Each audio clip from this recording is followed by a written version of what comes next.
teman-teman kita atau orang-orang yang rugi nih gara-gara main saham ataupun pasar modal. So itulah pentingnya untuk tahu nih lebih dalam pengetahuan tentang pasar modal, reksadana dan lain-lain. Betul, dan hari ini kita nggak cuma berdua nih. Kami bakalan ditemenin oleh 4 narasumber yang bakalan berbeda pendapat. Pastinya bakalan lebih seru dan menarik. Oke, sebelum kita lama-lama nih, kita lanjut aja ke perkenalan sama narasumbernya. Nah, udah datang nih 4 narasumber kita hari ini. Boleh, Bapak dari Kak Sandi dulu. Halo, perkenalkan nama saya Ihsan Sabang Putra sebagai investor pemula yang baru terjun ke dunia pasar modal. Mungkin saya dapat membagikan pengalaman pribadi saya. Boleh dari Pak. Halo, saya Muhammad Ilham. Saya cukup lama berinvestasi di pasar modal. Jadi saya akan memberikan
merupakan jangka panjang di mana kita bisa investasi dengan modal yang kecil, sekalian memahami strategi, cara kerja, dan risikonya investasi.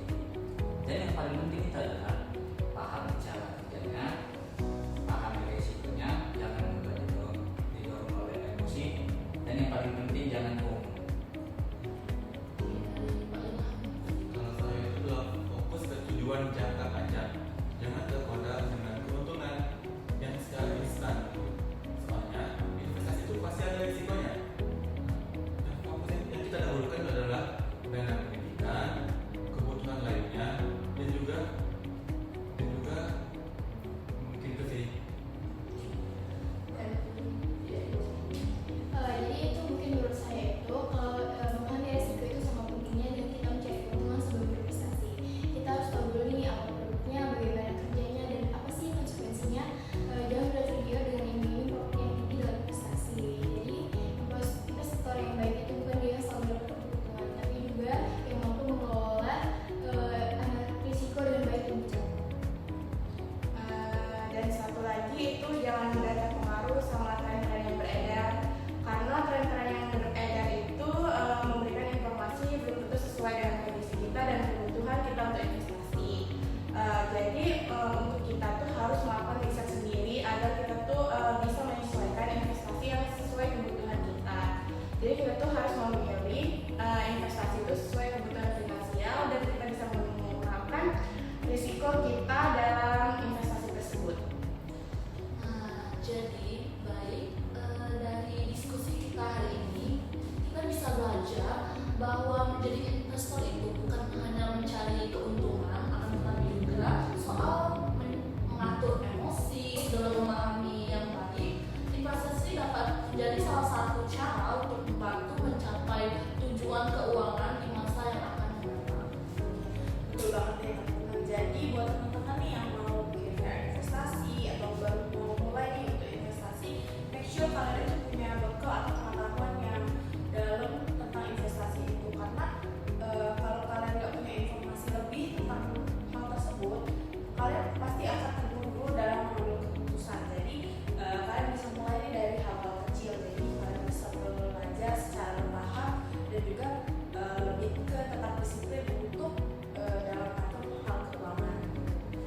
Terima kasih banyak untuk narasumber kita yang luar biasa ini.